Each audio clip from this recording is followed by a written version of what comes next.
Coop was the king of one more. I'd be like, hey, bud, we gotta go in. It's 100 degrees down here in St. George. No, Dad, we gotta go one more. Probably means 30 to 40 more. That one more. I'll never forget the phone call that I got from Coach Littlewood at the time.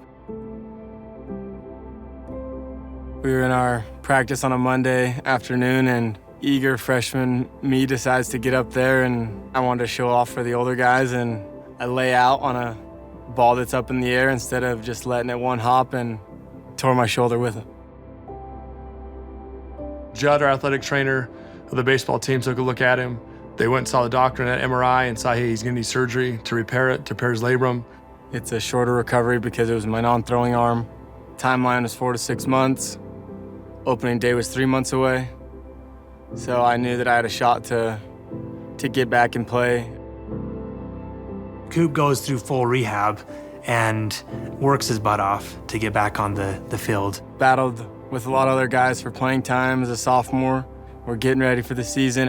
Coop's working out in a spring game just before the season.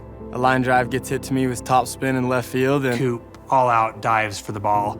Lands on it, and now it's his left shoulder. So that's gonna put him out longer than the previous one because that's his throwing arm. Docs had told him, hey, there's a 50-50 chance you may not be able to throw again. It's gut-wrenching for a kid that worked so hard to get back and then have that happen again before he gets to play a game. It put me in the lowest spot I've ever been, probably mentally. I was scheduled for surgery the day they left for the first road trip of the season. And that just really broke my heart because memories are starting to get made, and they're starting to get made really quick. And here I was, under amnesia. All the emotions are flowing through just because I miss all of them. And I want to be with them because that team is one of my favorite teams I've ever gotten to play on. I could sense Cooper was down after second injury just because I'd known him for so long.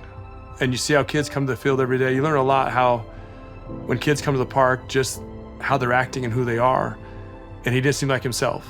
And at first you think, oh, it's just because he's hurt. You know, it's hard being injured again. It's hard. Feel like you're not a part of the team. But it was different. I could something tell that he wasn't in a good spot at the time. I really feel like I didn't have any self-identity at that point. I was just a baseball player. It was just a back and forth teeter-totter about what I wanted to be and what I wanted to do, or if it was fighting the challenges of really staying down there and just sulking in those feelings and emotions, because it's a comfortable place down there.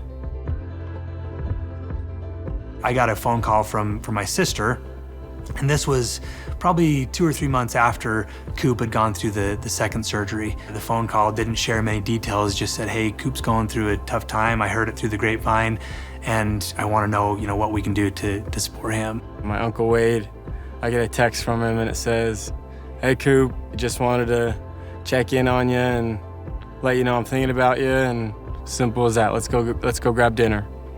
Uh-oh. Like, he knows. He knows that I've been dealing with some mental challenges, and he knows that I've been going through some things that I probably shouldn't be, and I don't know what I'm gonna do. And I know I'm in trouble. We went out to dinner that night, and I just asked him, I said, hey, doing okay? And that's where Coop just looked at me and he's like, I'm not. And quite frankly, we just sat at the table at dinner and just cried together. He said, I know where you are, and I know how dark that place is. I don't blame you. I don't blame you one bit, because the number one thing in your life, the thing you love the most about life, got taken away from you for a second time. Coop, I would just hate to see you give up on your dreams. It hit me right in the heart. Baseball, for me, made me who I was. It was all I was. Every single baseball memory I had, every single emotion I've ever had about baseball was felt, and I felt like I let the little kid down a little bit. After we talked, there was just pure love in my heart for Coop and what we could do to support him. And then I'd say that the troops just rallied together, and it was all just based out of, hey, we love Coop, and we want Coop to be happy. I ended up jumping in the car, went up to Miller Park and met him outside of the concourse, gave him a big hug. First thing I said to him is, "Coop, I love you." And then the second thing I said to him is, "You need to pull your head out." And he said, "Yep." Like, I gotta change. It had to come from inside, and I had to change the scenery of my life, change the setting of my life, and just really understand that the person I wanted to be was different from the person I was at that point in time.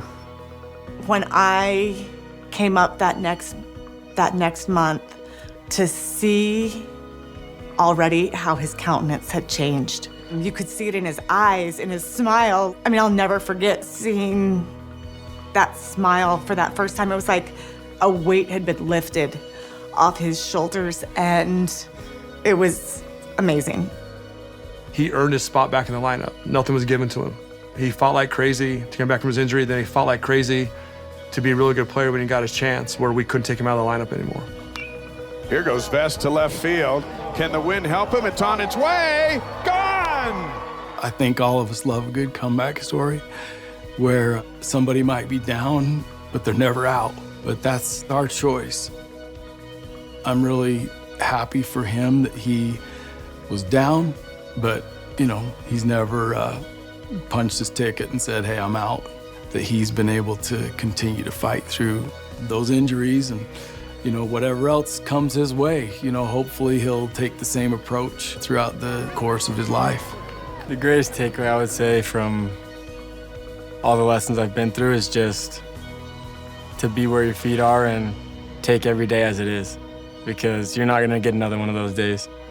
And taking days for granted, they can be taken away in a second. And so to understand that just each day is its own, and you gotta treat it like a different lesson and just touch somebody else and connect with somebody else along the way.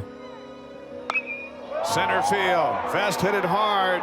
It's going. It's gone. Two-run shot for Cooper Vest.